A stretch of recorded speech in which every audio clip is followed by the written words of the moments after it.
आताच्या क्षणाची सर्वात मोठी बातमी राज्यातील लाडक्या बहिणींसाठी. हे बघा, लाडकी बहीण योजनेमध्ये जवळपास 80 लाख बहिणी अपात्र झालेल्या आहेत. जवळपास 1,70,00,000 किंवा 1,60,00,000 काहीतरी आकडा आहे तो. तेवढ्या बहिणी आता पात्र आहेत फक्त.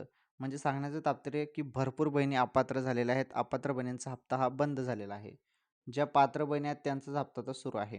आता तुम्ही पुढील हप्त्याची म्हणजे मे महिन्याच्या हप्त्याची वाट बघत आहे. 23 हप्ता.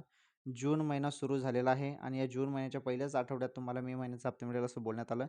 त्यामुळे 10 जूनच्या पहिले हप्ता यायलाच पाहिजे. 10 जूनच्या पहिले हप्ता तुमच्या खात्यामध्ये येऊ शकतो लाडक्या बहिणींनो. त्यामुळे मोबाईलच्या मेसेजकडे लक्ष ठेवा. हप्ता कोणत्या क्षणी तुमच्या खात्यामध्ये वाटप केलं जाईल. ओके. ही अत्यंत महत्त्वाची अपडेट होती लाडक्या बहिणींसाठी. तर ही अपडेट कशी वाटली कमेंट करून सांगा बहिणींनो आणि असेच नवनवीन व्हिडिओ बघण्यासाठी चॅनल सबस्क्राईब करा.